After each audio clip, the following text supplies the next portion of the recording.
राधा वल्लभ श्री हरिवंश। राधा वल्लभ श्री हरिवंश। राधा वल्लभ श्री हरिवंश।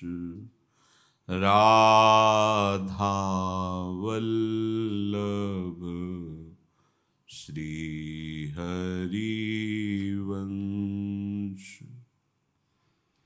वृंदावनेश्वरी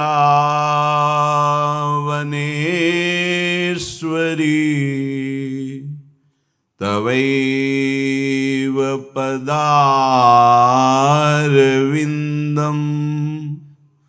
प्रेमामृतैकमकरन्द रसौघपूर्णम् हृद्यर्पितं मधुपतेः स्मरतापमुग्रं निर्वापयत् परमो शीतलमाश्रयामि।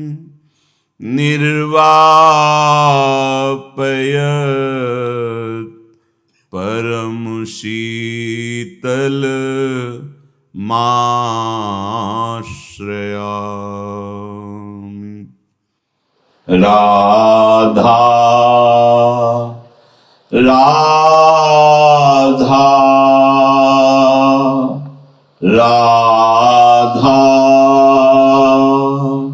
राधा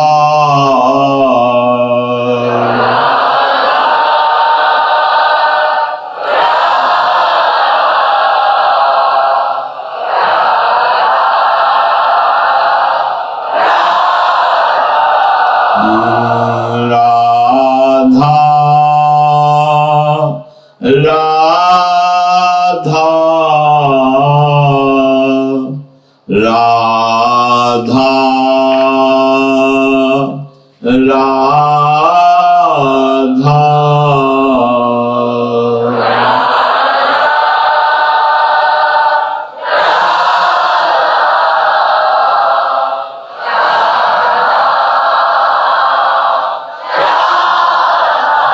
राधा राधा राधा राधा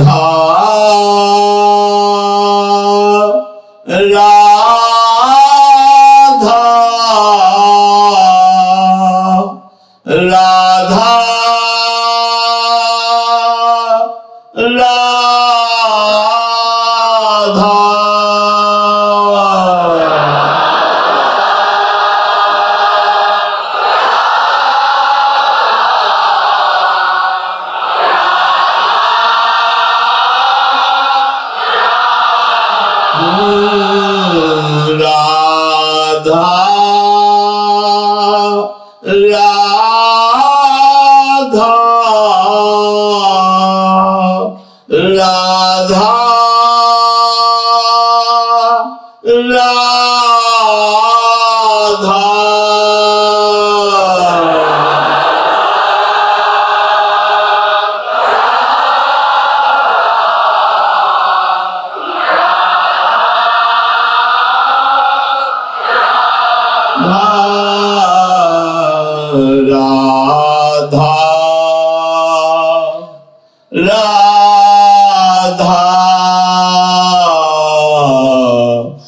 राधा राधा राधा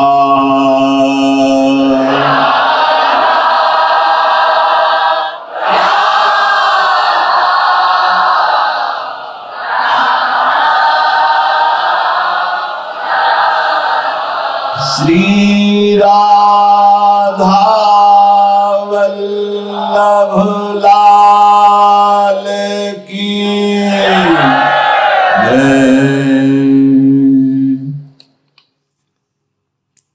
परम सच्चिदानंद घन प्रेमानंद स्वरूप नवनिभृत निकुंज महामहिम परम पावन श्री वृंदावन धाम। श्री वृंदावन धाम के लाडिले प्राणाराध्य युगल चंद्र श्री श्यामा श्याम समस्त हित परिकर निज परिकर। उपासना अनेक से एक में आने की है। सृष्टि का सृजन एक अनेक रूपों में हो गया। एकोहम बहुश्यामः वेद कहता है, ओ परम तत्व एकोहम बहुश्यामः, मैं एक बहुत रूपों में हो जाऊं तो जड़ चैतन्य अच्छा बुरा जो भी दिख रहा है वो एक ही बहुत रूपों में हो गया। अब उपासना बहुश्यामः से एकोहम में आने की है। जो उपासक प्रवीण है वो इस सूत्र को समझता है कि बहुश्यामा अर्थात प्रपंच, एकोहम अर्थात जीवन मुक्त अवस्था। चाहे जिस मार्ग का पथिक हो, अनेक से एक में, नानात्व से एक तत्व में स्थिति बहुत ही सूक्ष्म विषय है।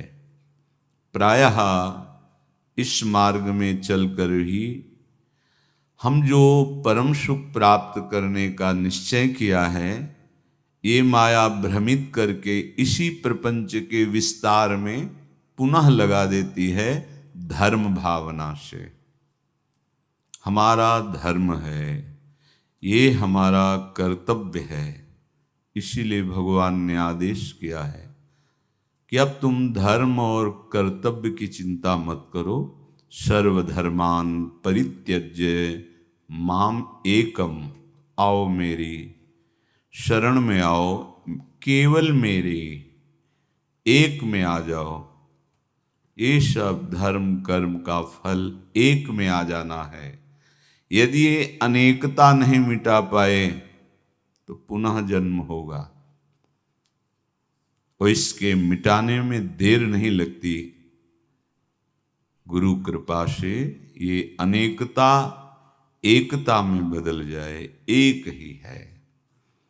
बड़े बड़े महापुरुषों ने जीवन भर जो तपस्या साधना से प्राप्त किया है वो इसी में लगा दिया, अनेकता से सबको एक मिलाने की। नेह नानास्ति किंचन, कुछ और नहीं है, ऐसा अनुभव कराने के लिए श्रीपाद कह रहे हैं, ये जो सच्चिदानंद में वृंदावन है, सच्चित स्वच्छ ज्योतिरानंद सांद्रा निस्त्रैगुण्या भाति वृंदा टवीम त्यक्त्वा दृष्टिम मूढ़ पापीयसीम त्वाम पश्याश्चर्याम ताम स्व मर्याद्य मूर्तिम। बहुत महिमामयी बात है। कह रहे हैं कि ये वृंदावन सच्चित स्वक्षम, ये सत चित है और निर्मल है, विशुद्ध निर्मल है। इसमें माया जनित कोई भी मल प्रवेश ही नहीं पा सकता।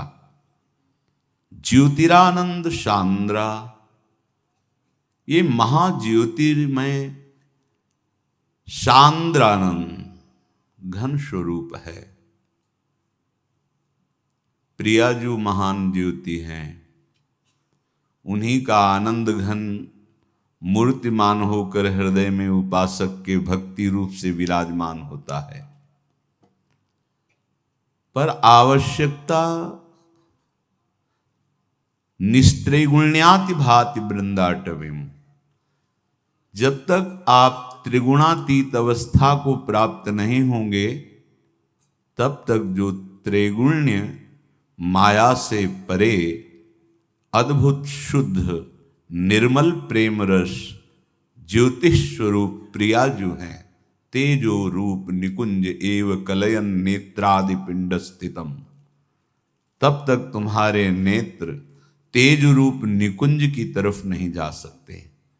त्रपित न मानत नयन कुंज रंध्र अवलोकितन, यह सुख कहत बनैन, यह जो कृपा हरिवंश की।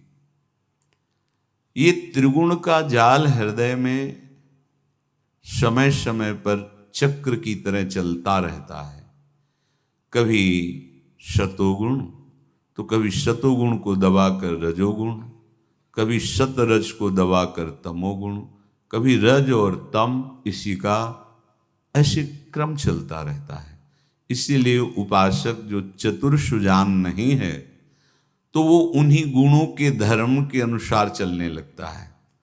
तमोगुण तो निद्रा आलस्य प्रमाद को सुख मानने लगता है, रजोगुण तो समस्त भोग विलास इसको सुख मानने लगता है, शतोगुण तो दया करुणा आदि दान धर्म शुभ कर्म आदि इनमें। लेकिन जो प्रेम रस है उसके लिए तो निस्त्रैगुण्य होना पड़ेगा, त्रिगुणातीत होना पड़ेगा, क्योंकि प्रेम गुण रहितम, तीनों गुणों से रहित है, वो त्रिगुणातीत है। अब उसकी प्राप्ति महाप्रभु हरिवंश चंद्र जी कहते हैं, इन तीनों गुणों का प्रभाव तुम्हारे हृदय में पड़ेगा और डरते रहो, ये गुण तुम्हें फिसला देंगे। यही डरप हरिवंश हित जिनो भ्रमई गुण सलिल पर। तो क्या करें जिससे हमारे हृदय में गुण का प्रभाव न पड़े? बोले जिनका नाम तीनों लोकों का मंगल करने वाला है, उन श्री हरि के चरणों का आश्रय लेकर निरंतर नाम जप करो तो इस गुण चक्र को ध्वंस करके त्रिगुणातीत अवस्था प्रकाशित हो जाएगी। निरंतर नाम इसीलिए कि इस चक्र को तोड़ना है, कभी सतोगुण कभी रजोगुण कभी तमोगुण, और जैसा गुण वैसा प्रभाव। तो हम माया के इन त्रिगुण प्रभाव में ही निरंतर बहते रहते हैं।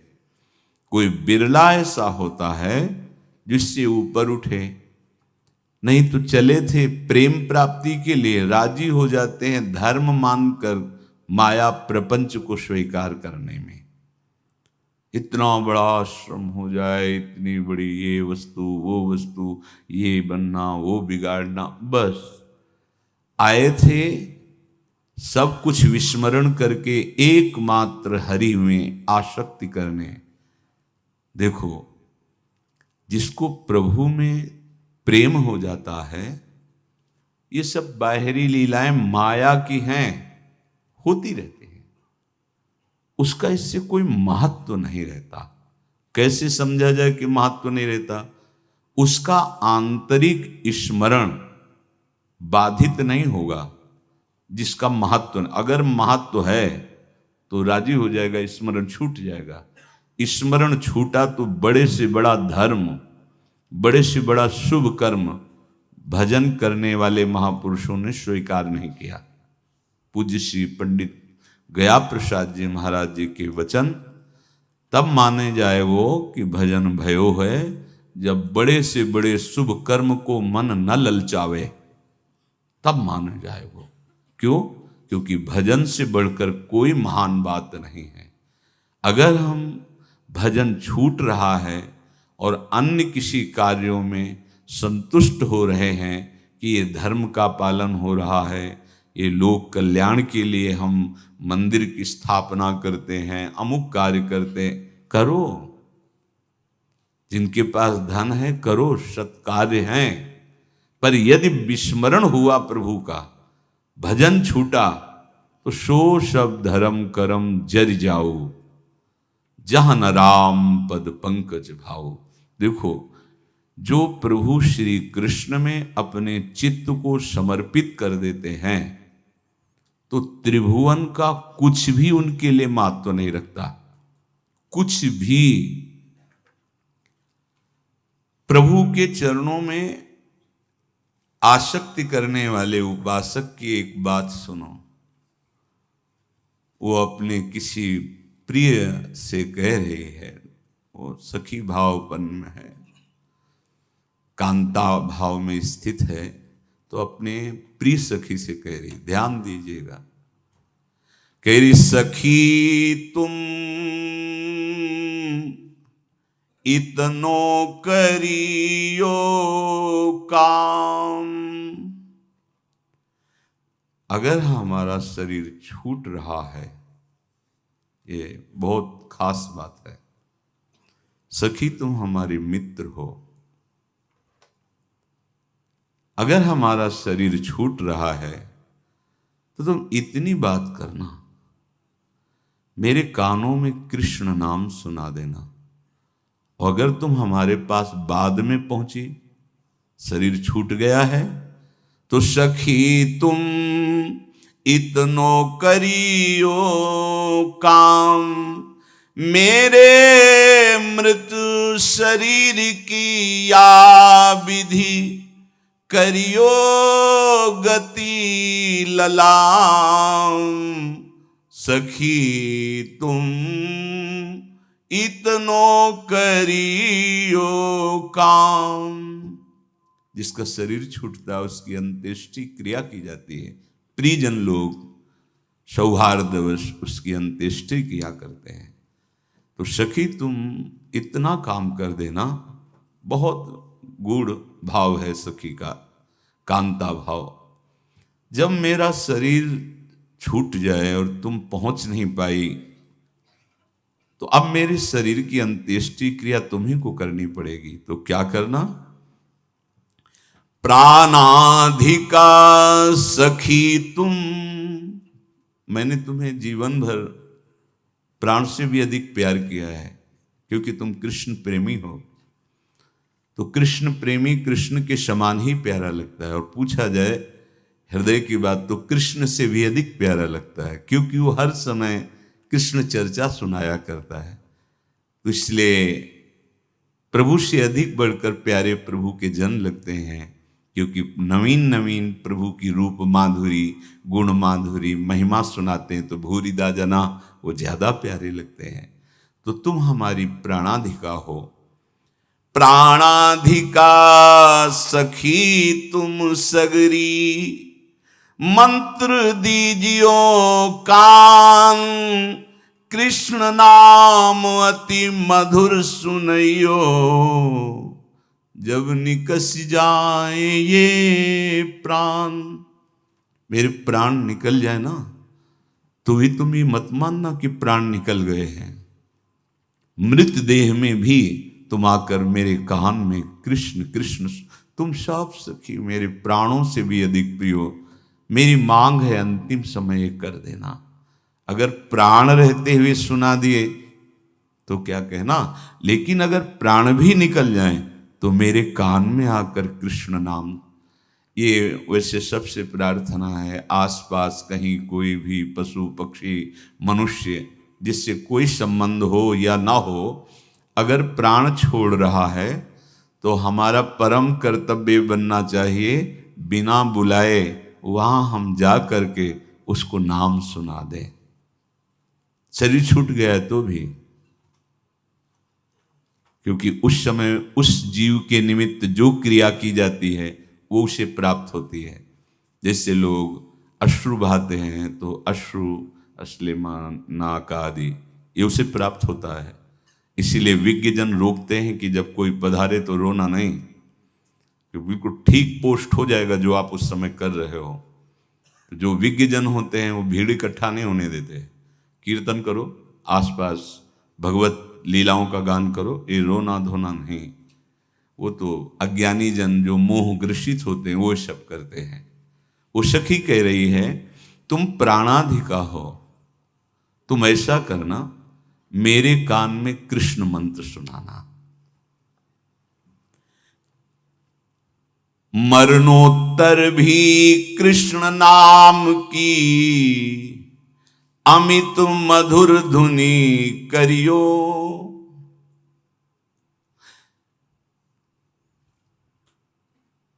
लिखियो। कृष्ण नाम सब अंगनी, मन महा धीरज धरियो। सखी तू मेरी सख्य का निर्वाह कर देना। जब मेरा शरीर छूटे तो मुझे कृष्ण नाम कानों में कहना। ये मत सोचना कि मर गई है या मर गया है। बड़ा प्रभाव नाम का है। और एक कृपा कर देना, वृंदावन की रज से हमारे शरीर के अंगों में कृष्ण कृष्ण कृष्ण ऐसा लिख देना, ऐसा लिख देना। सखियो लिखियो कृष्ण नाम सब अंगनी, मन मह धीरज धरियो। धैर्य धरकर रो मत देना। धैर्य रख करके बिल्कुल मत रोना। किसी अपने प्रियजन का शरीर छूटे, ये संसारिक मोह स्वार्थ बुद्धि वाली बातें नहीं हैं, ये भगवत प्राप्ति की बातें हैं। तो बोले धीरज धरकर मेरे शरीर के अंगों में, शरीर छूट गया है, प्राण निकल गए हैं, पर तुम धैर्य धरकर मेरे शरीर में कृष्ण नाम लिखना। फिर कह रहे कि मुझे यमुना जल में इस शरीर को मत डालना और किसी दाह संस्कार की क्रिया मत करना। मत जमुना जल देह डारियो, मती जरइयो आग। ब्रज रज में लुढ़कावत ही, ले जइयो दे सुभाग। अगर तू ऐसा करेगी तो मेरा सौभाग्य उदय हो जाएगा कि मेरे शरीर को यमुना में प्रवाहित मत करना, जलाना मत। मेरे दोनों हाथ पकड़कर घसीटते हुए इस ब्रज रज में ले जाना। ऐसा कई संतों ने किया है, अपने जनों को आदेश किया तो उनकी आज्ञा के लिए कुछ कदम उनको ऐसे वो कह रहे, ब्रज रज में लुढ़कावत ही, ले जइयो दे सुभाग। मेरा सौभाग्य उदय हो जाएगा यदि ऐसा मृत शरीर को इस ब्रज रज में घसीटना, अर्थात रज से अभिषिक्त करते हुए ऐसे। फिर क्या करना, कोई श्याम तमाल का वृक्ष हो तो मेरी दोनों बाहें फंसाकर उसमें आलिंगन करा देना मरने के बाद, क्योंकि श्याम तमाल श्री कृष्ण का स्वरूप है। दोनों बाहु बांध रखियो तुम, सुचि तमाल की डाल। कृष्ण बरन अति रुचिर परम, परस करी तनु नित होत निहाल। जब मेरा शरीर जिसमें कृष्ण नाम लिख दिया गया है, मेरे कान जिनको कृष्ण नाम सुना दिया गया है, और मेरे शरीर को ब्रजरज से अभिषिक्त करके किसी तमाल वृक्ष का आलिंगन करा दोगे, मेरा सौभाग्य उदय हो जाएगा। सखी प्रतिदिन सब मिली आई देखियो, पावन उषा काल। क्रीड़ा भूमि श्याम की रजले, तिलक दीजियो भाल। तुम रोज आना देखना, मेरा मुख बड़ा प्रफुल्लित दिखाई देगा, पर एक काम करना, रोज ब्रजरज ला करके हमारे भाल पर लगा दिया करना। ये मृत शरीर के लिए कह रही हैं। जुगल श्रवण मधुनाम सुनाइयो, कृष्ण कृष्ण अभिराम। फिर सब क्या करना, मेरे जुगल कानों में अर्थात चारों तरफ से घेर कर कृष्ण नाम ध्वनि करना। कृष्ण कृष्ण को कीर्तन करियो, चहुं दिस नित्य ललाम। चारों तरफ तुम मेरी प्रिय सखियां हो, बैठ करके कृष्ण कृष्ण नाम का कीर्तन करना। भुज ललाट मुख उर पे लिखियो, प्रीतम को प्रिय नाम, तुलसी माल गले पहिरइयो, तो पहुंचूंगी हरि प्रिया के धाम। ये बात, ये है प्रेमियों की आशा। जिस समय तुम सब आकर कृष्ण नाम मेरे सौ को सुनाओगे, मेरे भाल पर ब्रजरज लगाओगे, ललाट मुख अंग अंग पर ब्रजरज लगी, तो सखी मैं हरि प्रिया के धाम पहुंच जाऊंगी, अपने युगल सरकार के समीप पहुंच जाऊंगी। क्या इच्छा है। जागृत की, जीवित की तो बात जाने दो, शरीर छूटने के बाद भी इतनी बड़ी आकांक्षा कि कहीं न कहीं अगर हमारे शरीर को ऐसी गति मिली तो हरिप्रिया का सुख धाम अर्थात वृंदावन का नित्य प्रेम रस प्राप्त हो जाएगा। हमारे हृदय में इसी त्रिगुण माया की प्रियता बैठी हुई है।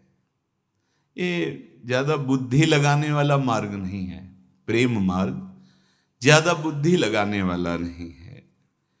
यदि हमारे हृदय में ये बात बैठ जाए तो किसी और साधन की आवश्यकता नहीं है। कह रहे कि समस्त पृथ्वी दानम प्रादक्षिण्यम भुवस्तथा। बहुत ध्यान से सुनोगे तो बात समझ में आ जाएगी। अंतिम यात्रा की बात सुन ली, अब इसी में लगो। कोई दान पुण्य तुम्हें यहां तक नहीं पहुंचा पाएगा। ये कृपा लाई है आपका दान पुण्य। जरा ध्यान से सुनना, ये महामहिम श्री प्यारी जी के वचन हैं। कह रही समस्त पृथ्वी दानम, एक तो अधिकार ही नहीं तुम्हारा पूरी पृथ्वी पर कि पृथ्वी का दान कर दो। समस्त पृथ्वी दानम प्रादक्षिण्यम भुवस्तथा, समस्त भुवनों की परिक्रमा और समस्त पृथ्वी का दान। समस्त तीर्थ स्नानम च समस्तम च व्रतम तपः।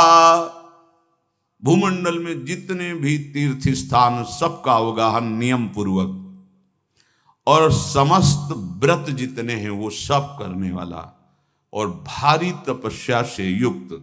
समस्त यज्ञ करणम, जितने भी यज्ञ हैं सब यज्ञ कर चुका हो।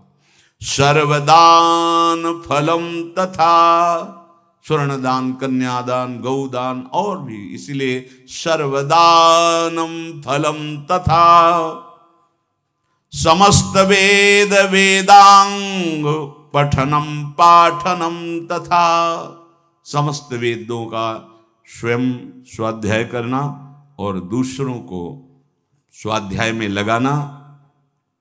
भीतस्य रक्षणम चैव ज्ञानदानम सुदुर्लभम, आए हुए शरणागत की रक्षा करना और शुद्ध ज्ञान प्रदान करना बहुत बड़ा दान है। अतिथीनाम पूजनम च, आए हुए अतिथि का स्वागत करना। शरणागत रक्षणम, अपने प्राण चले भले जाएं लेकिन जो हमारी शरण में आ गया उसकी रक्षा करनी ही है। सर्वदेवार्चनम चैव बंदनम जपनम मनोः, समस्त देवताओं का अर्चन, बंदन और मंत्रों का जाप मन लगा करके। भोजनम विप्रदेवानां पुरश्चरण पूर्वकम, बड़े बड़े ब्रह्म ऋषियों को भोजन कराना, पुरश्चरण गायत्री आदि का करना। गुरु शुश्रूषणम चैव पित्रोर्भक्तिश्च पोषणम, गुरुजनों की सेवा, माता पिता की सेवा, ये सब एक तरफ। लेकिन सर्वं श्री कृष्णदासस्य कलाम नार्हन्ति षोडशीम। जिसके हृदय में प्रभु के प्रति ये भाव आ गया कि ये हमारे स्वामी और हम इनके दास, और रात दिन इनका चिंतन, बोले उसकी 16वीं कला के बराबर भी ये सब कुछ नहीं है। अतः हटाओ सब जगह से मन, सार बात को पकड़ो। कल एक श्लोक था कि सार वस्तु श्री कृष्ण है। श्री कृष्ण का सार स्वरूप लाडली जो है। इसलिए तस्मादुद्धव यत्नेन भज कृष्णं परात् परम निर्गुणं च निरीहं च परमात्मानमीश्वरम। हे उद्धव, इसलिए सब भाव छोड़ो, एकमात्र श्री कृष्ण का आश्रय लेकर इनका भजन करो। तुम जो निर्गुण वर्णन करना चाहते हो, मैं जानती हूं कि मेरे प्रीतम ही निर्गुण हैं। निर्गुणम च निरीहम च, यही मूर्तिमान जो अनुग्रह स्वरूप श्री कृष्ण है, ये निरीह अलिप्त है, किसी से ये आसक्त नहीं होते। मोहन, इनका नाम मोहन है। परमात्मानमीश्वरम, ये परमात्मा हैं, ये समस्त ईश्वरों के ईश्वर हैं। नित्यम सत्यम परम ब्रह्म प्रकृतेः परमेश्वरम, ये नित्य हैं, सत्य हैं, परम हैं, यही ब्रह्म हैं, यही प्रकृति बने हुए हैं, यही प्रकृति के ईश्वर परमेश्वर हैं। परिपूर्णतम शुद्धम भक्तानुग्रह विग्रहम, सच्ची मानो ये अपने भक्तों पर अनुग्रह करने के लिए व्याकुल रहते हैं। ये बात कोई भक्त ही जान सकता है। कामना से युक्त विषयी पुरुष तो भगवान के प्रति नास्तिकता भी रखता है कि हमारी कामना पूर्ण नहीं की। कैसे हैं? बोले भक्तानुग्रह विग्रहम, भक्त पर अनुग्रह करने का साक्षात स्वरूप ही है। ये परिपूर्णतम है, ये शुद्ध हैं। कर्मिणाम कर्मणाम साक्ष्य प्रदम निर्मिलिप्तम एव च, समस्त कर्मों के साक्षी हैं, तुम्हें बताने की जरूरत नहीं है, पर ये किसी से लिप्त नहीं होते हैं। ज्योतिस्वरूपम परमम कारणानाम च कारणम, ये परम तेजोमय हैं, ये सब कारणों के परम कारण हैं। सर्वस्वरूपम सर्वेशम सर्वसंपत्प्रदम शुभम, ये सर्वेश हैं, योगींद्र मुनींद्रों के भी गुरु हैं। ये सर्व स्वरूपों में है। जो कुछ भी तुम्हें दिखाई दे रहा है, ये प्रीतम श्री कृष्ण ही है। सर्व संपत्प्रदम शुभम, जितनी भी संपदा है शुभ है, इनके चरणों का आश्रय लेने वाले को स्वाभाविक प्राप्त हो जाती है। भक्तिदम दास्यदम स्वस्य निज संपत् पद प्रदम, जो इनका भक्त हो जाता है, इनके दास्य भाव को प्राप्त हो जाता है, ये निज संपदा प्रदान कर देते हैं। क्या? प्रेम। लोक परलोक का वैभव तो अपने आप चरण चूमेगा। यही परलोक सकल सुख पावत, मेरी सो भैया कृष्ण गुण संचु। विसृज्य ज्ञाति बुद्धिम च मात्सर्यमशुभ प्रदम, भजतम परमानंदम सानंदम नंद नंदनम। अगर मात्सर्य हृदय में है तो भजन नहीं होने देगा। मात्सर्य मेरे से आगे बढ़ता जाता है। बोले विसृज्य, इसका त्याग कर दो। ज्ञाति बुद्धिम, मैं बहुत ज्ञानी हूं, इस बात को भी छोड़ दो। निःशुद्ध दासत्व तो नहीं आ पाएगा। ये जो मात्सर्य है ये अशुभ प्रदान करने वाला है। यदि तुम श्री कृष्ण दास्य को प्राप्त करना चाहते हो तो विसर्ज्य, मात्सर्य छोड़ो, अपना ज्ञानाभिमान छोड़ो। ये अशुभ गति को प्रदान करता है, ज्ञानाभिमान भी और मात्सर्य भी। भजतम परमानंदम शानंदम नंद नंदनम, महान परमानंद प्रदान करने वाले आनंद कंद अर्थात आनंद के मूल श्री लालजू महाराज का, श्री कृष्ण का भजन करो। मानो ये बता रहे कि तुम ये मत समझो कि भक्त को कोई ज्ञान नहीं होता। सारा का सारा ज्ञान वही निर्गुण है, वही निरीह है, वही सर्वेश है, वही सर्व रूपों में है। एक बार मन को प्रभु के दासत्व में ले आओ, परम सुखी हो जाओगे। ये प्रभु का जो दासत्व है, जब हम इस दासत्व की बात सोचते हैं तो हमारे मन में भय आ जाता है।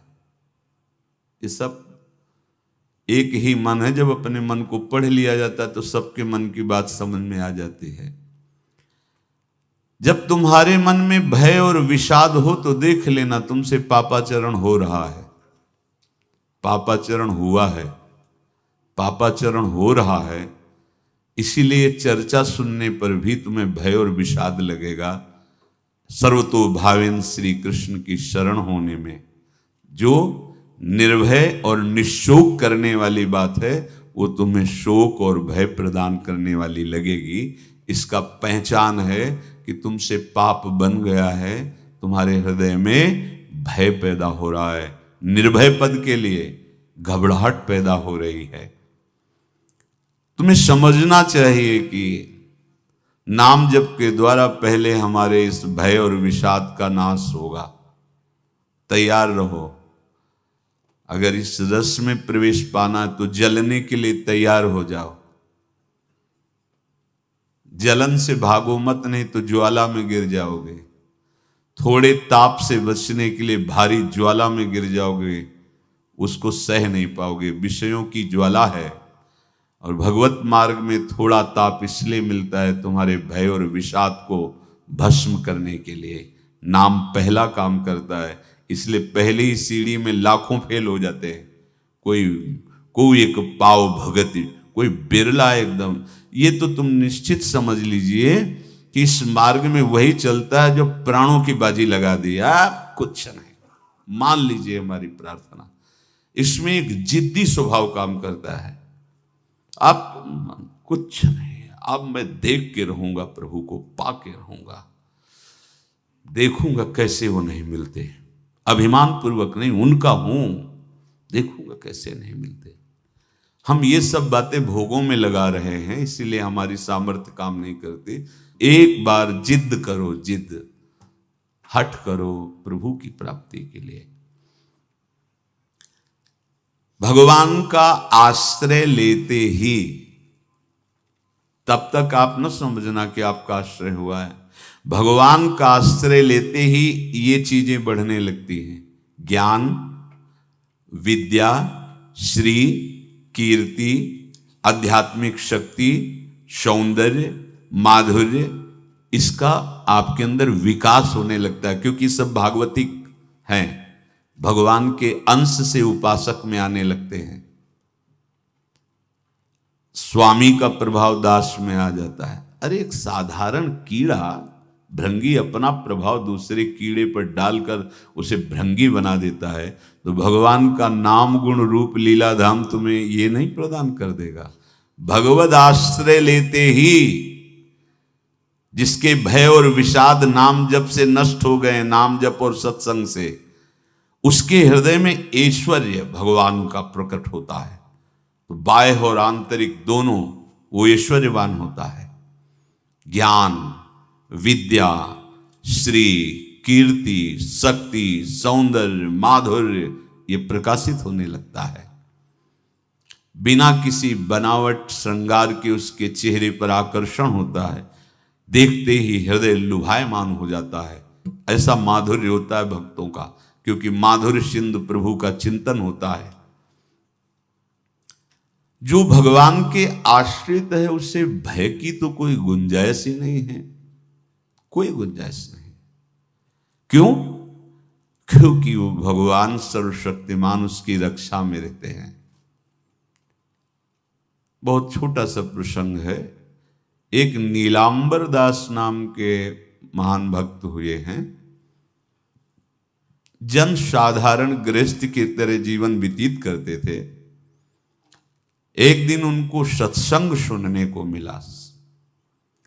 सत्संग में जब जैसे यही सब सार बातें, तो उनको लगा कि अभी तक तो हम अपने को पूर्ण मान रहे थे कि हमारे पास रुपया है, पत्नी है, पुत्र है, घर है, सब मौज मस्ती है, लेकिन ये सब छूट जाएगी मरने के बाद, फिर मेरे पास क्या रहेगा? सत्संग यही अंदर आपके विवेक डालता है। बड़ा पश्चाताप उनके हृदय में हुआ। ये है कृपा, जिसको अपने लौकिक भोगों के बीच में रहकर उनसे जलन पैदा होने लगे, जान लेना भगवान उन पर बहुत कृपालु हो गए हैं। उनके हृदय में प्रार्थना जागृत हुई, प्रभु कोई साधन भजन नहीं जानता, अभी तक तो गृहस्थी के भोगों में और भोगों के संग्रह में मुझे ऐसा लगता रहा कि मैं पूर्ण हूं। पूज्य श्री सूरदास जी के शब्दों में मानो नीलांबर दास जी की ही प्रार्थना हृदय से प्रकट हो रही। कह रहे हैं, कृपा अब कीजिए बलि जाऊं। मुझे पता नहीं था, मैं मोह निद्रा में ऐसा सो रहा था कि नाना प्रकार के स्वप्न देखकर राजी हो रहा था। संत सत्संग मिला तो मुझे पता चला ये तो जो कुछ भी है सब व्यर्थ है। ये मकान, ये परिवार, ये धन, ये वैभव, ये पद प्रतिष्ठा, ये केवल चंद मिनट की चांदनी है। जब यमदूत आएंगे, मारेंगे, पिटाई करेंगे, नरक ले जाएंगे, तब कोई कौन साथ देगा? साथ में जाने वाला तो कुछ नहीं है। सत्संग में भगवान के चरणों का आश्रय सुना तो कह रहे, कृपा अब कीजिए बलि जाऊं, बलिहारी जाऊं प्रभु, अब तो कृपा कर दो। कृपा तो हो चुकी है। होए विवेक मोह भ्रम भागा। कहां से विवेक आया? जब सत्संग मिलता है तब विवेक जागृत होता है, और भगवान की कृपा के बिना सत्संग नहीं मिलता। सत्संग मिला मानो भगवान आवाहन कर रहे हैं आपको अपने आनंद समुद्र में डुबोने के लिए। बिनु सत्संग विवेक न होई, राम कृपा बिनु सुलभ न सोई। सच्ची मानिए, सत्संग ये केवल भगवत कृपा से मिलता है। पहली कृपा तो सत्संग हुई, अब विवेक जागृत हुआ, तब सब होए विवेक मोह भ्रम भागा। तो मोह में जो सब अच्छा लग रहा था, अब अच्छा नहीं लगने लगा, काटने को दौड़ने लगा। सबका प्यार, सबकी वस्तुएं, सब वैभव सम्मान, सब झूठा, सच्ची झूठा, फसाओ। प्रार्थना हृदय से निकली, कृपा अब कीजिए बलि जाऊं, नाहिन मेरे और को बल, चरण कमल बिन ठाऊं, कृपा अब कीजिए बलि जाऊं, बलिहारी जाऊं प्रभु, अब तो कृपा कर दो। मेरे में कोई बल नहीं है, कोई साधन बल, तपस्या बल, योग बल, ज्ञान बल, कोई बल नहीं। बस हृदय से मैं आपके चरणों का आश्रय लेता हूं। वैसे तो अगर हम अपने मुख से अपना परिचय दें तो हों असौच अकृत अपराधी, सन्मुख होत लजाऊं। तुम कृपालु करुणा निधि के सो, सुना है अधम उदाहरण नाऊं। कृपा अब कीजिए बलि जाऊं। किसी योग्य नहीं हूं, अपराधी हूं, अकृत, अशौच, सदैव मन और शरीर दोनों अपवित्र रहा है। यद्यपि किसी लायक नहीं हूं, आपके सन्मुख होने में लज्जा लगती कि कहां मैं नीच अधम और कहां आप परम पावन पुण्य श्लोक प्रभु। पर सुना हमने सत्संग में कि आप बड़े कृपालु हो, करुणा निधान हो। तो हे कृष्ण, हे अधम उदाहरण, आपकी महिमा सुनकर हिम्मत पड़ रही कि अब आपके चरणों की तरफ मैं बढ़ूं। क्योंकि विचार करके देखा, कोई ऐसा नहीं है जो मुझे संभाल सके, मेरी रक्षा कर सके। काके द्वार जाए हुए ठाढ़ों, देखत काहि सुहाऊं। असरन सरन नाम तिहारो, हों कामी कुटिल निभाऊं। प्रभु, किसके द्वार जाके खड़ा हूं? जितने देवता हैं ये सब बनिया की दुकान की तरह हैं। तुम्हारे पास जितने पुण्य साधन है उतना ही फल मिलेगा। मेरे पास तो कोई बल है नहीं, तो कोई मुझे तो स्वीकार करेगा नहीं, ठुकरा देगा। नाथ, सुना है आपका नाम सत्संग में असरन सरन है, जिसका कोई नहीं होता उसे आप स्वीकार कर लेते हैं। मैं बहुत कामी हूं, कुटिल हूं, पर एक ही ठौर है, आप मेरा निर्वाह कर सकते हैं। कलुषी अरु मन मलिन बहुत, मैं बहुत कलुष हूं, बहुत मलिन मन हूं, पर बिना स्वार्थ के आज तक कोई काम किया नहीं। तो आपसे भी सौदा करके ही शरण में होऊंगा। सेत में तो न बिकाऊं, तो आपसे भी सौदा है हमारा। सेत में शरण नहीं हो जाऊंगा आपकी।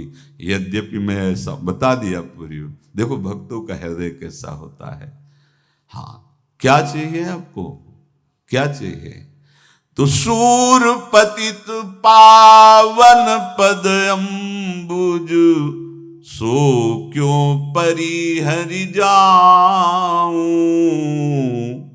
कृपा अब कीजिए बलि जाऊं। सेत में नहीं बिकाऊंगा, आपके चरण का मोल लूंगा।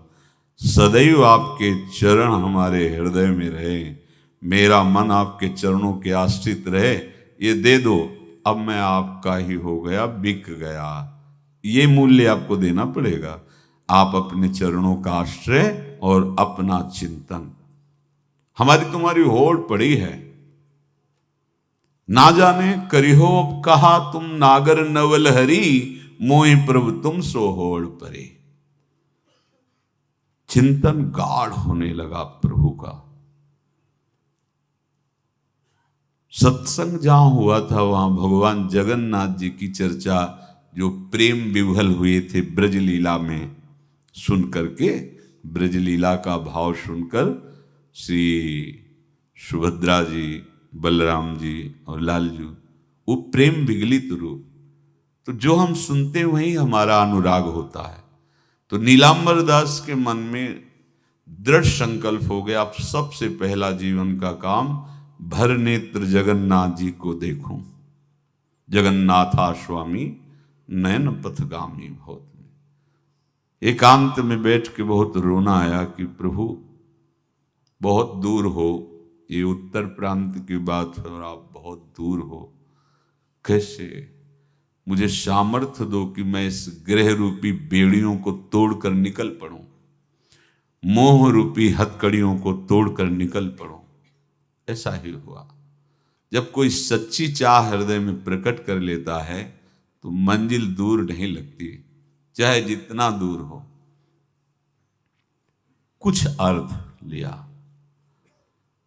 और अपने परिवार से प्रार्थना की, बच्चे सयाने थे कि ये सब वैभव आप लोग देखो, अब मैं किसी योग्य नहीं रह गया, अब जब तक जगन्नाथ जी को भर नेत्र नहीं देख लूंगा तब तक अब जीने की आशा नहीं। तो घर वालों ने भी देख लिया था कि अगर ये सुखी रहे जगन्नाथ जी को देखकर तो ये हालत इनकी ऐसी देखी नहीं जाती, न खाना न पीना, कुछ अच्छा न लगना। सब ने अनुमति दे दी, झोली में कुछ अर्थ रख दिया, बोले भाग पड़े जैसे बहुत समय से बिछुड़ा हुआ कोई अपने प्राण प्रिय से मिलने के लिए। ना खाने की चिंता, ना पीने की चिंता, ना मार्ग की थकावट, बस नेत्रों में उत्साह भरा हुआ है। कब ऐसा होगा कि जगत के नाथ को मैं अपने भर नेत्र देखूं। जगन्नाथा स्वामी नयन पथगामी भोज, कैसे बस चिंतन में जगन्नाथ। जब कोई सतमार्ग में चलता है तो विघ्न पे विघ्न आना प्रारंभ हो जाते हैं। क्यों विघ्न? क्योंकि हमारे कुछ पूर्व पाप होते हैं जिनको भस्म होना अनिवार्य है। जैसे आप कल श्री गोपाल चरवाहे का चरित्र सुना कि 27 दिन क्यों इंतजार करवाया भगवान ने। विरहाग्नि में अनंत जन्मों के सब पाप भस्म हो गए, निर्मल शुद्ध बुद्ध परमात्मा स्वरूप हो गया। भारी थकावट शरीर में, नदियां पड़ती हैं, नाले पड़ते हैं, कष्ट सहते हुए। अब जब विशाल भागीरथी के तट पर तो तैरना आता नहीं था, संध्या का समय हो गया था। विचार किया कि रात भर यहां रुकना मेरे बस की बात नहीं। चैन नहीं हृदय, चैन नहीं होता हृदय में। जब वो लगन लगती है ना, लगन का काम ही होता है अगन, उसको कुछ सुहाई नहीं देता। जब हृदय में लगन लग जाती कुछ सुहाई नहीं देता। जिस पर हो तुम रीझते क्या देते यदुवीर, रोना शिशकना तड़पना आहों की जागीर, ये संपत्ति मिलती है। रोने लगे, प्रभु आप तो भव समुद्र पार करने वाले हैं, इस गंगा नदी को कैसे हम पार कर पाए, और हम रुकेंगे नहीं। अब चाहे प्राण चले जाए, तैरना तो आता नहीं, मैं पार जरूर होऊंगा। इतने में देखा एक नाविक मछुआरा मछली, वो बहुत ही दुष्ट स्वभाव का था। उस दिन उसको मछलियां मिली भी नहीं थी। इनको रोते हुए देखा तो नाव किनारे लाया। पार चलना चाहते हो? बोले हाँ। तुम्हारी झोली में कुछ है कि केवल हाँ ही कह रहे हो? बोले नहीं, परिवार वालों ने कुछ डाला, भी देखा तो नहीं। दिखाया तो उसमें कुछ मुद्राएं, पहले स्वर्ण मुद्राएं आदि। वो प्रसन्न हुआ और मीठी मीठी बातें करके नाव में बैठा। आओ आओ। भक्त को कोई संशय और भ्रम नहीं होता। और वो कपटी आदमी, उसने विचार किया कि अगर इसको छीन कर पार कर देंगे तो ये राज कर्मचारियों को सूचना देगा, फिर हम बांधे जाएंगे। तो इसे बीच धारा में ले जाकर गला दबा के मार देते हैं और इसकी संपत्ति ले लेते हैं। कौन जानेगा, गंगा के प्रवाह में बह जाएगा, पक्का निश्चय। अब जब वो धारा सीधे निकलना है और वो ऐसे चला तो उनका भैया हमें तो पार होना है, आप कहाँ ले जा रहे हो? बोले चुपचाप। अब उसका रूप बदल गया, वो चुपचाप बैठे रहो, अभी मैं तुम्हें गंगा से क्या इस शरीर से भी पार कर दूंगा। वो समझ गए कि शायद अब इस जन्म में जगन्नाथ के दर्शन संभव नहीं, क्योंकि ये मारेगा, हाथ में डांड है, अगर उसी से प्रहार करेगा तो। एकदम आर्थ हुए कि प्रभु मरने का तो भय नहीं है, पर यदि आपको भरने तो देख लेते फिर मारे जाते तो अच्छा था। ये आशा लेकर के मैं मरना नहीं चाहता, एक बार मैं आपको देखना चाहता हूं। भय बिल्कुल नहीं हुआ। भय विषाद भक्त को नहीं होता। देर लगी क्या, एक राज कर्मचारी की आवाज आई, ए नाविक तुरंत इधर नाव लाओ। और उस समय धनुष बाण चलते थे, तो उसने शीघ्रता की और दूर ले जाने के लिए तुरंत बाण संधान किया और कहा समझ ले अचूक निशाना है, एक में ही तो ढेर हो जाएगा, पहले वापस नाव लाओ। अब वो घबरा गया, वापस नाव लाए। तेरे मन में क्या विचार चल रहा है? तू इसको मारना चाहता है? अगर तुझे बचना है तो मेरे देखते देखते उस पार पहुंचा और इनको प्रणाम कर। कौन था ये? कौन ही राज कर्मचारी था? यही है भक्त। निर्भय होता, उसे कोई भय थोड़ी होता है। बड़े सम्मान से पार उतारा और पूछा तुम्हारा परिचय है क्या इस राज कर्मचारी से? बोले भैया ने जैसे आपसे परिचय नहीं, ऐसे उनसे भी परिचय नहीं। आप मारना चाहते थे, वो बचा दिए हैं। हमें लगता है दोनों में प्रभु की बड़ी कृपा है। और बस झोली लिए और भाग पड़े। भागते भागते जब जगन्नाथपुरी गए तो ध्वजा दूर से देख के साष्टांग दंडवत की, मानो प्रीतम का इशारा हो गया कि अब हमारा काम बन गया। अब तो जगन्नाथ जी के, और जे ही प्रभु जगन्नाथ जी के सामने गए तो एक बार देखा इतनी प्रेम विकलता कि शरीर छूटा और ब्रजधाम आ गए, प्रभु की नित्य लीला में आ गए। तो उपासक को जो ये भय और घबराहट होती है, ये पाप होते हैं। विश्वास रखना चाहिए हमारे प्रभु हमारे साथ हैं। विश्वास रख लीजिए। ठीक अवसर पर जिंदगी में देखा है, जो भी जीवन व्यतीत हुआ है, ठीक अवसर पर कोई न कोई रूप लेकर के वो ऐसा प्रियता दिखाते हुए हम पहचान नहीं पाते। उस समय ऐसा लगता है ये व्यक्ति है, कोई सात्विक होगा, इसलिए सब बाद में पता लगता है वो व्यक्ति नहीं, वो तो समष्टि का स्वामी था। नहीं, इतना प्यार कौन करता है? भय भक्त का विषय नहीं है। साधक 3 बातें आरंभ से देखे कि हमारे जीवन में आ रही हैं कि नहीं। पहली बात, भगवान पर पूर्ण श्रद्धा विश्वास।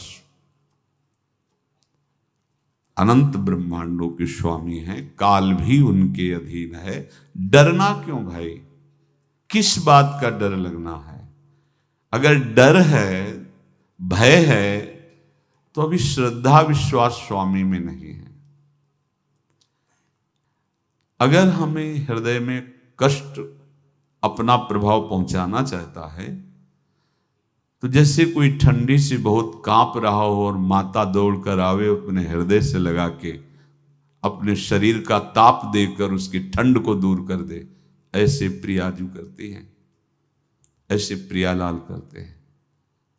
ये कहा कहो बड़ भाग, नित नित रति हरिवंश हित, नित बरधत अनुराग, यह जो कृपा हरिवंश की। ये आपनो भाग आपन मुख, कहा तुझ श्री हरिवंश बल, हरिवंश भरोसे भय निडर, सो नित गर्जत हरिवंश बल। देखा है कष्टों की बौछार है, ऐसे जैसे ऊपर से वर्षा हो रही है, भगवान शेष फणों का छत्र, संवर्तक मेघ प्रलयंकारी वर्ष रहे, गिरिराज जी का छत्र। ऐसे भक्त को कृपा छत्र से हर समय सुरक्षित रखा जाता है। भक्त बनने के लिए कोई विशेष लायकात की आवश्यकता नहीं। मैं समस्त गुणों से हीन, पर मैं अपने प्रभु का, बस यही लायकात है। प्रभु की सिवा यदि आपका कोई अन्य आश्रय है तो आपको धोखा लगेगा। नहीं तो सच्ची कह रहे हैं, इसी जन्म में निहाल हो जाओगे। एक बात केवल स्वीकार करो कि प्रभु के सिवा मेरा कोई नहीं है, और है भी नहीं। स्वीकार कर लोगे तो तुम्हें अनुभव में आने लगेगा। हम प्रतिपल देखते हैं, प्रतिपल, वो केवल अपनापन चाहते, केवल अपनापन, कोई दूसरा नहीं होना चाहिए। बस कहां बाहर तो देखो आप सब हमारे हो, अंदर से नहीं हो। अंदर से आप सब श्री जी के हो और हम आपके सेवक हैं। बाहर से आप गुरु मानो, जो भाव मानो, वो आपको श्री जी जाने। अंदर से हमारे आप श्री जी के जन हो और हम आपके सेवक हैं। बाहर से कुछ भी व्यवहार मानो, कोई बाहर से व्यवहार का कोई अस्तित्व तो नहीं, अंदर की बात का अस्तित्व होता है। आप सब हमारी स्वामिनी के परिकर हो, हम आपके दास हैं। बस इस बात से हमारा अपनापन आपसे है, नहीं श्री जी के सिवा किसी से कोई अपनापन नहीं, कि आप इसका प्रभाव समझिए। प्रभु को सिर्फ अपनापन चाहिए, सिर्फ अनन्यता।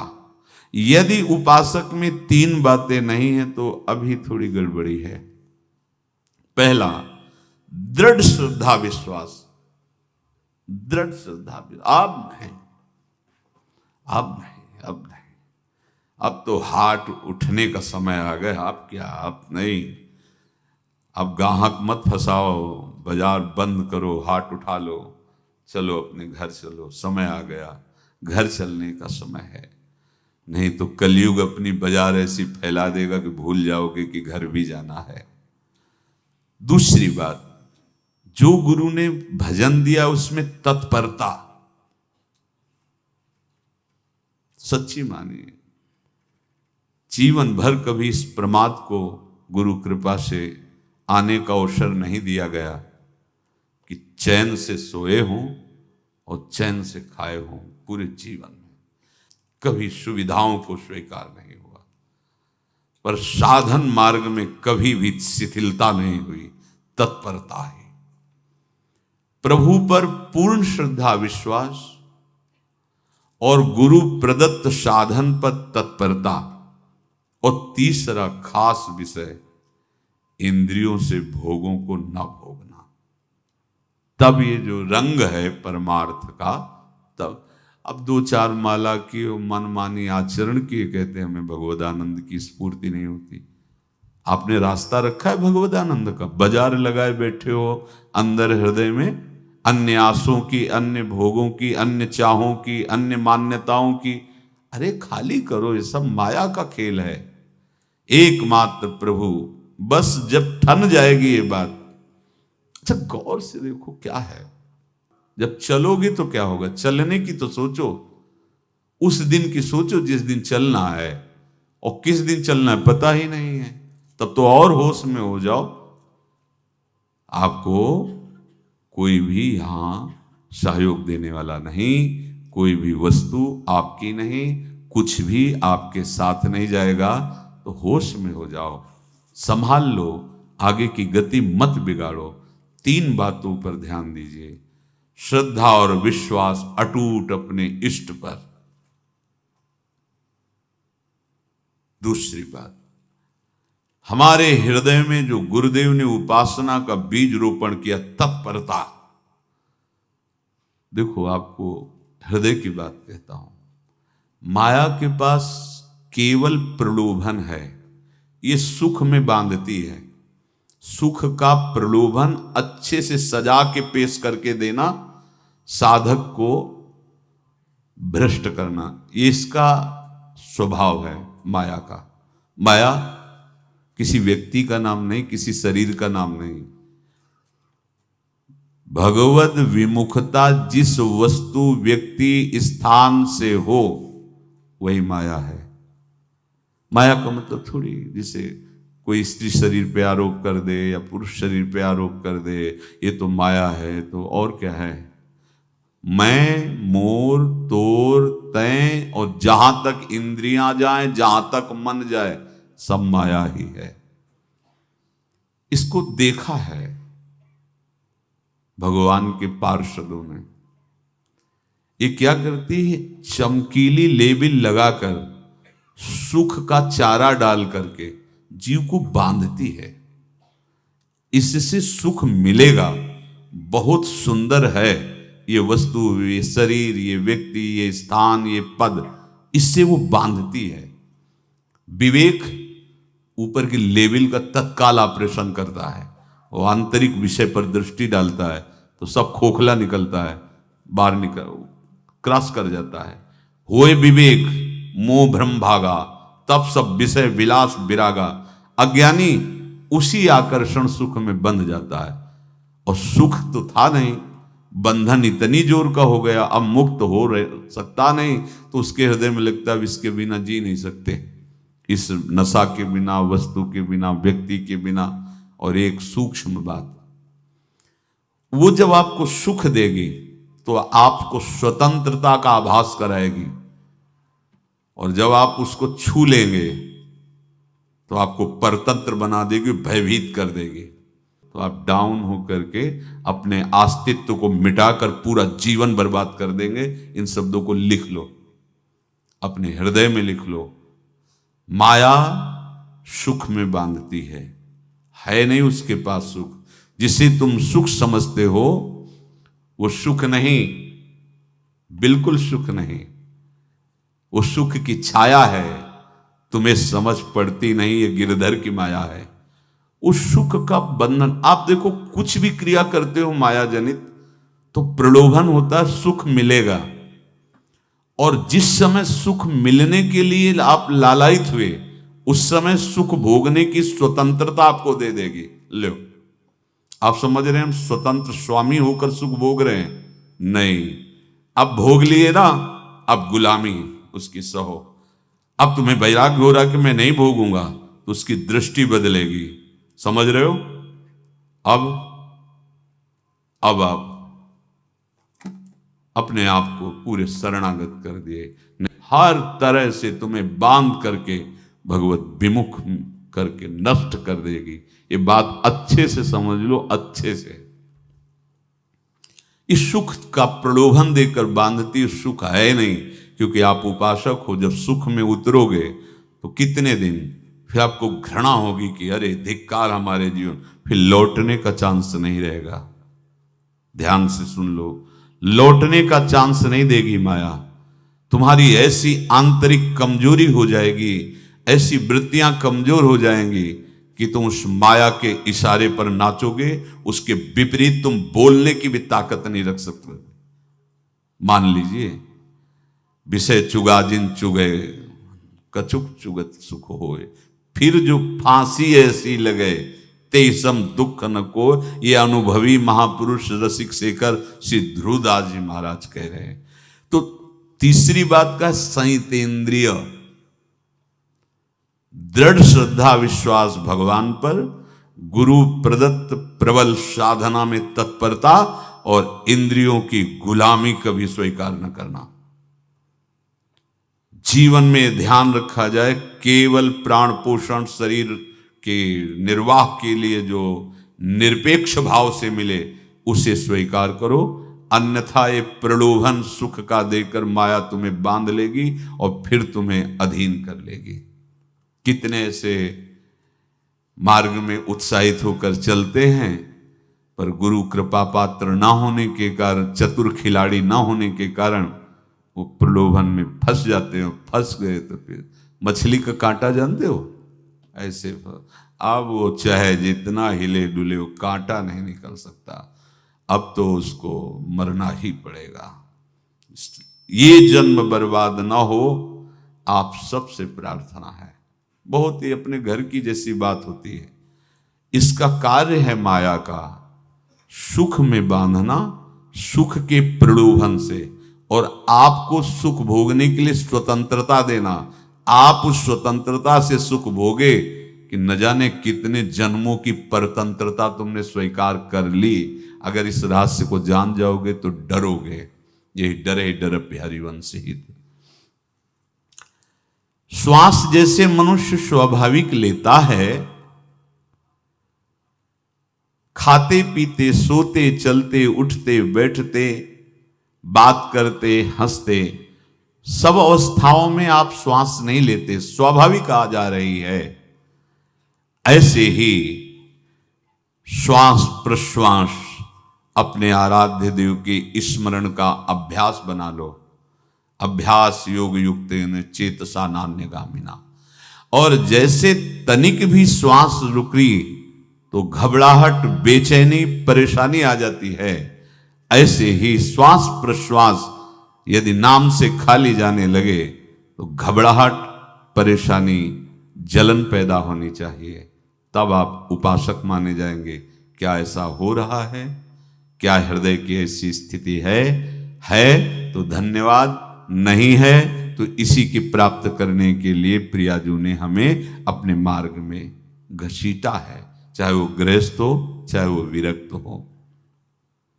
यदि श्वास प्रश्वास में नाम न हुआ तो तुम्हें घबराहट होनी चाहिए। भूरी सखी जी कहते हैं कि मेरे जी में बड़ी घबराहट होती है, ऐसे वो जी घबरात।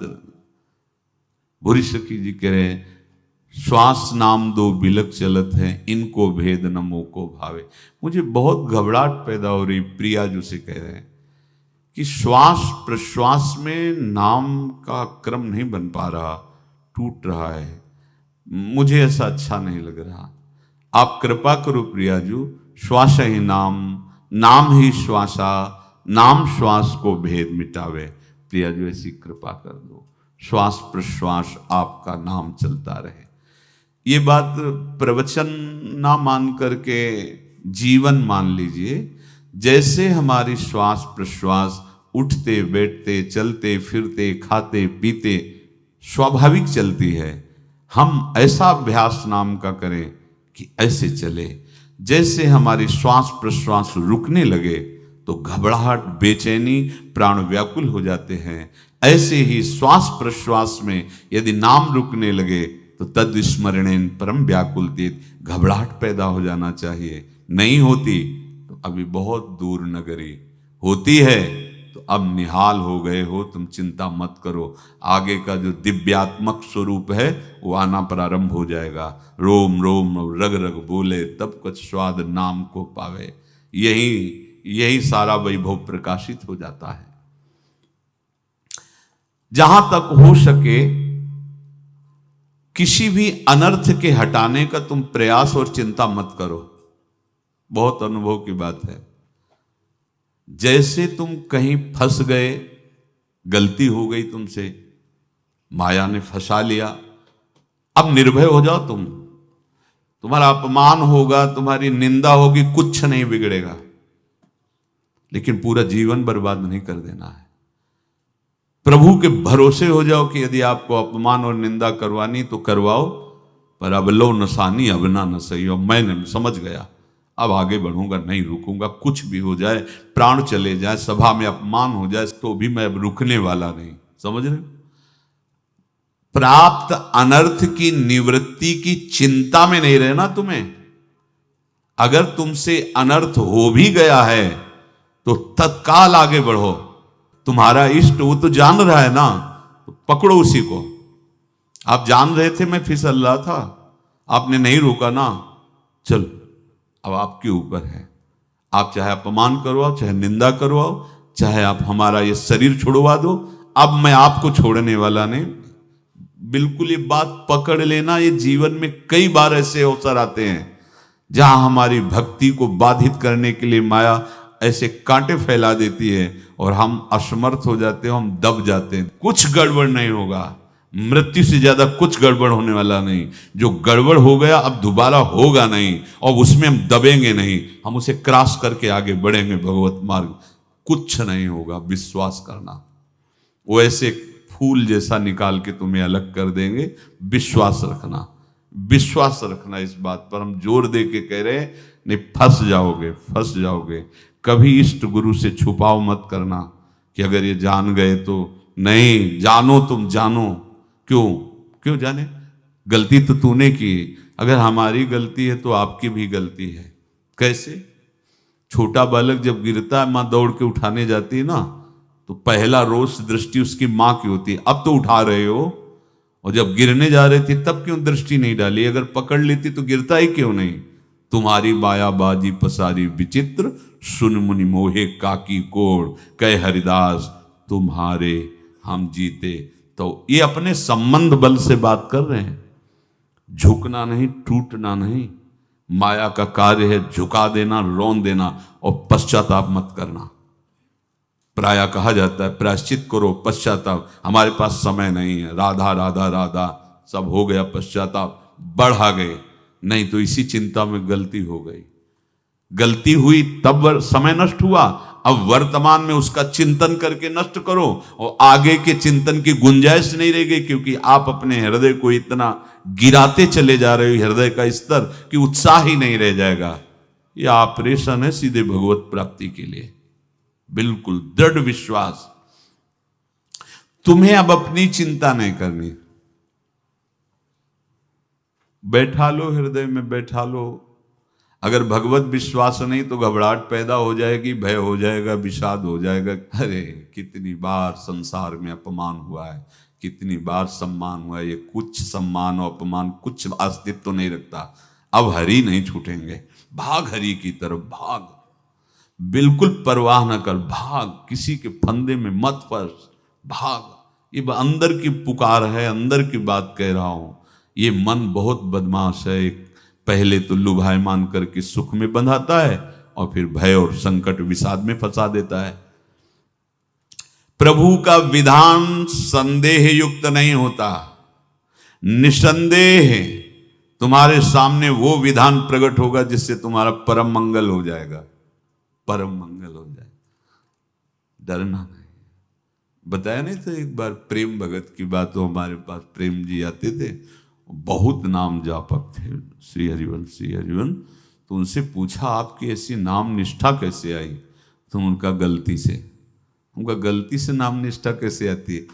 तो किसी पद के अधिकारी थे जिसमें किसी कानून के विरुद्ध उसमें दस्तखत कर देने से करोड़ों रुपया उनको प्राप्त होना था। तो रात्रि में ऑफिस में बुलवा के उन्होंने वो गलती कर दी दस्तखत की। बड़े अधिकारी थे और वो उनको पता नहीं था कि वो षड्यंत्र है, और पहले से कैमरा रख दिया गया था। पूरा वीडियो लेते देते, बातचीत करते, दस्तखत करते, सब प्रमाण। तो सुबह जो उनकी आरती उतारी गई समाज में, तो बस घर वाले भी उनसे कि जैसे पुत्र थे पत्नी कि पिताजी पापा आपसे ऐसी आशा थी, मार दिया हम सब लोगों को आपने। कब हम लोगों ने धन की मांग की आपसे, आप इस अवस्था में ऐसा कर। तो घर से ये वचन और बाहर तो सब उपहास उनका, और उन्होंने निश्चय किया रात्रि में आत्महत्या कर लेंगे। कर्म बड़ा विचित्र होता है। पर वो वृंदावन पहले से आते थे और हरिवंश उपासकों से मिलते रहते थे।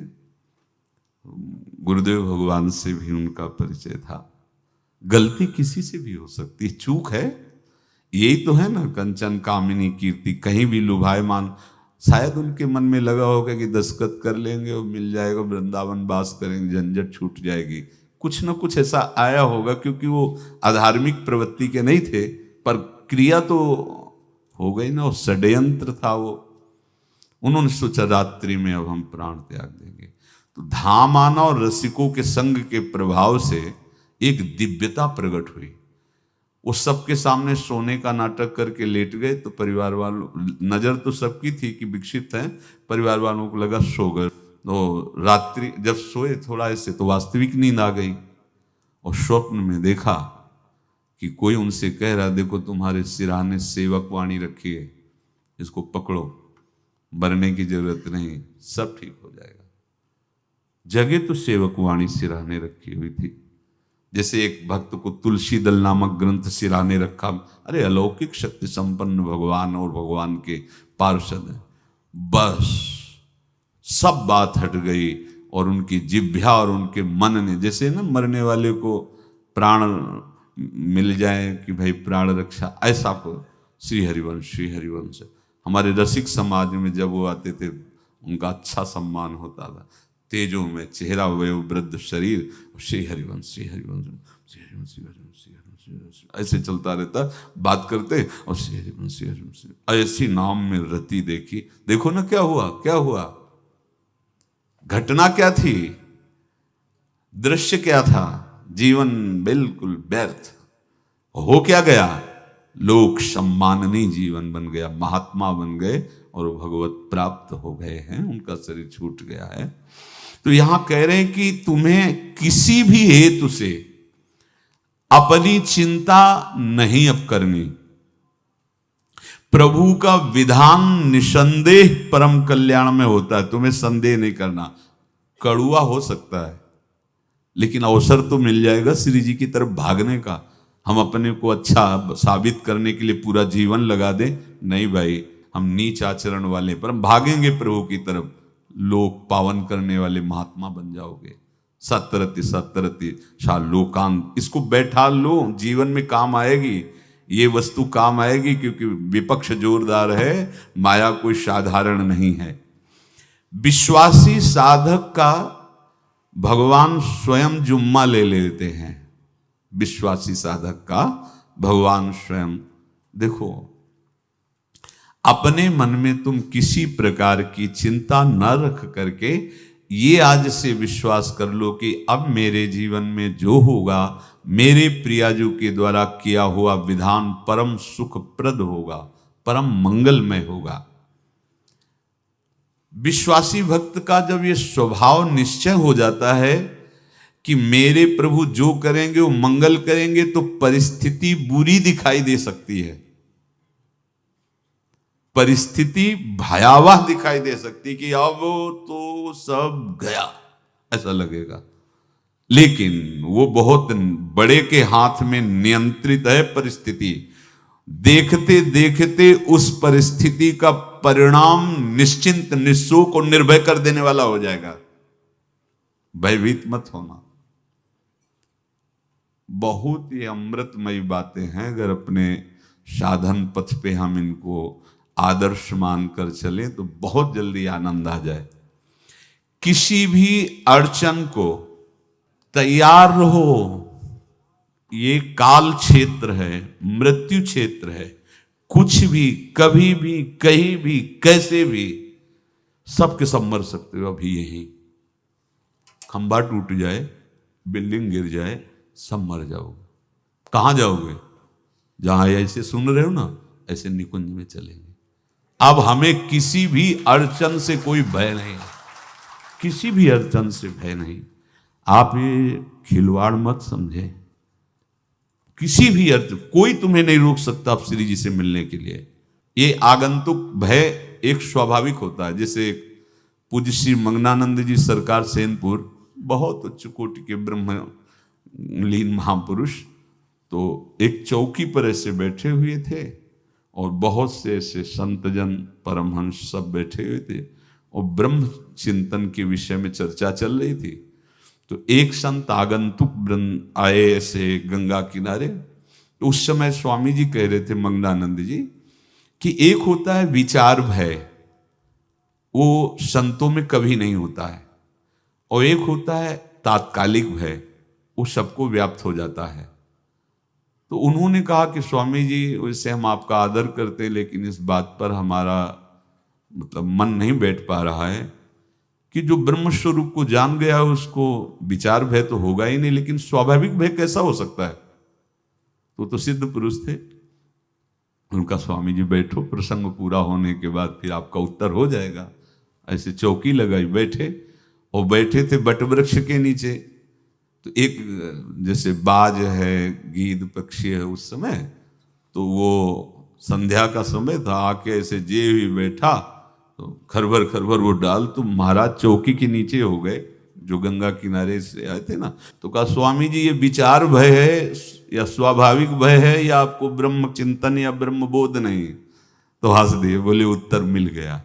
ये स्वाभाविक, जैसे अभी बंदर चीख दे तो सब घबरा जाओगे ना, विचार भय नहीं है ये आगंतुक स्वाभाविक भय। भय विचार भय कि अब जो है ऐसा होगा, ऐसा हो सकता है, नहीं नहीं, वही प्रसंग चल रहा है। भगवान प्रमाण देते चले जा रहे हैं। देखो, कोई भी भय, कोई भी अड़चन अब तुम्हारा अमंगल नहीं कर सकती, पक्का मान लीजिए, डरो मत। देखो, इसमें इसीलिए प्राणों की बाजी लगा के, अब हमारे प्राण नहीं हैं, हमारे प्राण प्राणनाथ को समर्पित हैं। मेरे प्राणनाथ श्री श्यामा, तो क्यों भय करें? तो हम ये सब कर किसके लिए रहे? श्यामा जी के पास पहुंचने के लिए। श्यामा जी के पास पहुंच गए, हमें श्यामा जी के पास जाना है। ये बिल्कुल छोटी मोटी बातें, अंदर ये जो सांसारिकता है, इसका त्याग करो। आप इस बात को समझो। गुरु गोविंद सिंह, लाखों की समाज बैठी हुई थी, उन्होंने कहा कि अगर तुम आजादी चाहते हो तो तुम्हें अपने प्राण देने पड़ेंगे हमें। खड़ा हो कोई व्यक्ति जो अपने प्राण देना चाहता है, मैं उसे आजादी, आजादी दो प्रकार की, एक प्राकृतिक आजादी और एक दिव्य आजादी, दोनों देने में समर्थ थे गुरु गोविंद सिंह। हाँ, ये सिखों के आचार्य हैं, बहुत ही अध्यात्म बल और शारीरिक बल से भी पुष्ट। एक खड़े हुए हिम्मत करके बोले आ, गड़ा सा हाथ में अंदर गए और ऐसा लगा कि उनकी गर्दन उतार दी गई और ऐसे रक्त प्रवाह सा नाली से बहा जो सबको दिखाई दे रहा था। और कोई है? जब पता ही चल गया कि गर्दन उतारी जा रही, रक्त प्रवाह, वो कहते मुझे तुम रक्त दो, प्राण दो, मैं तुम्हें आजादी दूंगा। 2 3 4 5 अंदर ले जाते, ये आभास भी नहीं होने दिया कि वो जीवित है। 5 तैयार, पूरी सभा में 5 तैयार। बोले ये पंच प्राण प्यारे हैं भाई, इतने से एक एक से 1.25 लाख को परास्त कराऊं, देखना मेरा नाम गुरु गोविंद सिंह न धराऊं, यदि एक एक से 1.25 लाख को परास्त, क्योंकि प्राणों की बाजी समर्पित कर दी। अब क्या भय?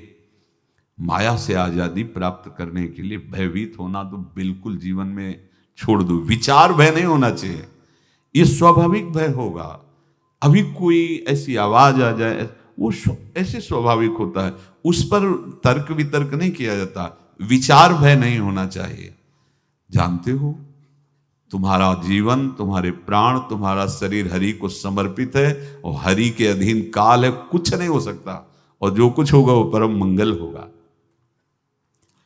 किसी भी अड़चन को भगवान के सौहार्द के सामने अड़चन मत मानना। हम अगर अड़चन को दूर करने का प्रयास करेंगे तो अड़चन हमें फंसा लेगी, अड़चन। और यदि भगवान पे विश्वास कर लिए तो वही अड़चन अर्चन बन जाएगी, उपासना बन जाएगी। मान लीजिए बात, मान लीजिए आप लोग तो गृहस्थ में देखा होगा, हमने देखा है, बच्चा गिरा, रोने लगा, माँ उठाने आई, छाती से लगाया, वो माँ के थप्पड़ मार रहा है। यद्यपि वो कुछ जानता नहीं, पर भाव जब उसके देखे, बलिहार है, इस वात्सल्य की बलिहार है, ये माँ को मार के कह रहा है, थप्पड़ मार के, अब तू छाती से लगा रही, जब गिरा और चोट लगी तब तू कहाँ थी, क्यों ले उठाया? ये अधिकार हरि, वो तो अल्पज्ञ माँ है, पर हम तो सर्वज्ञ हरि के वात्सल्य में डूबे हुए हैं। हमको तो भय बिल्कुल नहीं होना चाहिए। हाँ, जानबूझकर इसका दुरुपयोग मत करना। विश्राम की तरफ सत्संग जा रहा है, ध्यान से सुनो। कोई भी अड़चन, अब हमको प्रयास नहीं करना उसको दूर करने का, ये जिम्मेवारी हमारे प्रभु की है। और प्रभु के ऊपर अगर आपने भरोसा दृढ़ कर लिया तो हर अड़चन अर्चन बन जाएगी, भगवान की पूजा बन जाएगी। पर देखो, इस बात को लेकर के हमें अशुद्ध आचरण नहीं करना, गंदी बात पे नहीं उतर जाना कि आप बचा लेना जो भगवान हो, तो नहीं बचाएंगे, हम तुम्हें बता रहे। अगर उनको चैलेंज करोगे ना कि सत्संग में सुना है कि आप बचाते हो, बचा लेना भला, तो नहीं बचाएंगे। क्या करेंगे? डबल पिटाई करवाएंगे तुम्हारी, क्योंकि सुन के भी तुम मनमानी कर रहे हो ना, और जब पीटोगे फिर रोगे तो फिर बचा लेंगे। ये लीला बिहारी गुरु हैं, बहुत करुणामय है, इनसे उल्टा मत खेलना, नहीं तो अगर ये उल्टा खेलने लगे तो तुम पहचान ही नहीं पाओगे। कह रहे हैं अपने आचरण को जानबूझकर अशुद्ध ना करो, तुम्हारी सारी बुराइयों की जिम्मेवारी हरि ले लेंगे। शब्द पर ध्यान दीजिए, जानबूझकर तुम अपनी बुराइयों का प्रयोग मत करो, तुम्हारे में जो बुराई है वो श्री हरि स्वयं स्वीकार कर लेंगे, वो ठीक है। जैसे आग में मल पड़े या चंदन या लोहा पड़े या लकड़ी, आग सबको अपना रूप दे देती है, ऐसे हर बुराई हरि में जाके परम सद्गुण बन जाती है। हम जितना अपने आप को अच्छा बनाने का प्रयास करेंगे, ये संसारियों के समझ में नहीं आएगा, परमार्थ के पथिकों के लिए बात है, और यही विश्राम हो जाएगा। हम अपने आप को जितना अच्छा और बड़ा बनाने की कोशिश करेंगे, उतना ही हमारा प्रयत्न हमको नीचा गिरा देगा। यदि हम अपने को भगवान के आश्रित कर करके उनके नाम का जप और उनकी आज्ञा पे चले, तो इतने अच्छे बन जाओगे, बिस्तरे सब जग विमल कीरति साधु संगति नाटर है। इतने महान बन जाओगे कि विश्व आत्मा भगवान जब हृदय से लगा लिए, तो जा पर कृपा राम की हुई, ता पर कृपा करे सब कोई। सुर नर मुनि प्रसन्न ताहु पर, सोई विजयी विनयी गुण सागर, तास सुजस त्रैलोक उजागर। इसलिए सत्संग का मनन करो, और ये जीवन व्यर्थ ना जाने पावे। सावधान आप रहो, और निर्वाह हमारी लाडली जू करेंगी। और ये जन्म हम सबको लाडली जू की प्राप्ति के लिए मिला है, और पक्का पक्का विश्वास करो लाडली जू हमें मिलेंगी। पक्का विश्वास करो, इस पे संशय मत रखना। हम किसी साधन बल से नहीं कह रहे कि तुम्हें लाडली जू मिलेंगी। लाडली जू मिलेंगी उनकी कृपा से, उनके दुलार से, उनके आकर्षण से। अब हमारा निश्चय हो गया है कि लाडली जू बोले आपका, हम हमारा मतलब सबका। ये जितने आप सब बैठे हो, आपको पता नहीं आपके कितने भाग्य प्रकाशित हो रहे हैं लाडली जू की कृपा से। अगर पता चल जाएगा तो अहंकार आ जाएगा। धैर्य पूर्वक सत्संग का मनन करो और उसे अपने आचरण में उतारो। शेष चर्चा आगे। श्री राधा वल्लभ लाल।